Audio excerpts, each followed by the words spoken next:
Marc ramena Bertille à son domicile. Il était soulagé de savoir Espoir hors de danger. Céline avait souhaité rentrer un peu plus tôt pour effectuer quelques courses. Elle désirait aussi prendre des nouvelles de son père. Durant le trajet, Marc demanda à Bertille si l'attitude de son fils ne lui avait pas paru étrange. Celle-ci ne s'était aperçue de rien.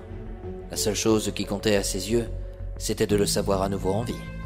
Tout de même, comment pouvait-il savoir que je m'étais rendu chez ton grand-père hier soir? Je l'ignore. On ne connaît rien de ce qui nous attend de l'autre côté. Penses-tu à une existence similaire après la mort? Espoir paraît y croire, après ce qu'il vient de vivre. Mais peut-on parler d'autre chose? Je n'aime pas aborder ce sujet. Sinon, pourquoi es-tu allé voir grand-père? Je devais régler des comptes. Lesquels? Ce serait trop long à t'expliquer. Je ne suis plus une gamine, lança Bertille. Je sais très bien que tu lui reproches de ne pas avoir pu vivre auprès de ma mère. En ressentant que ça? Oh que oui. Et si ça peut te rassurer, cela l'effraie. Pardon? Maman s'angoisse lorsqu'elle te voit. Elle possède toujours autant de sentiments à ton égard. Cela l'affole de ne plus contenir le contrôle sur ses émotions qu'elle rejette. Et pourquoi? Il y a le regard des autres. Je n'oublie pas grand-père, mais moi, on ne me forcera pas à agir comme elle. Et tu as bien raison. Si tu l'aimes, va vers elle. Tu sais, il faut la bousculer parfois. Je te remercie pour ton attention, c'est gentil. Tu risques d'être mon futur beau-père. Je dois donc bien m'installer dans tes chaussettes, plaisanta-t-elle. Dans son élan, elle n'avait pas réfléchi à sa remarque. Marc pourrait devenir un futur beau-père dans les deux sens, s'il se mettait à vivre auprès de sa mère et elle, aux côtés de son fils. La vie reprenait son cours. En moins de 24 heures, ils avaient tellement éprouvé d'émotions.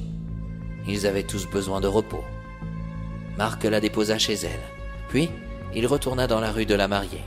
En arrivant sur place, une voiture de gendarmerie se trouvait devant la maison de sa sœur.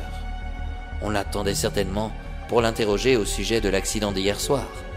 On avait peut-être retrouvé le chauffard ayant percuté son fils. La nouvelle qu'on lui annonça l'empoigna comme un coup de couteau en plein cœur. « Marc Blanchard » déclara-t-on. « Oui, c'est moi. Que se passe-t-il ?»« Vous êtes en état d'arrestation » réplique-t-on, en lui mettant les menottes au poignet.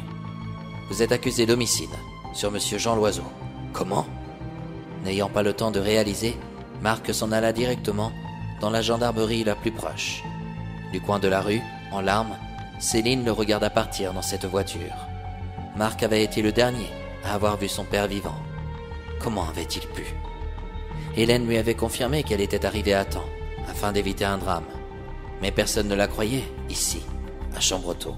Et sa meilleure amie, dans l'ombre de sa vie, pouvait-elle encore lui accorder toute sa confiance?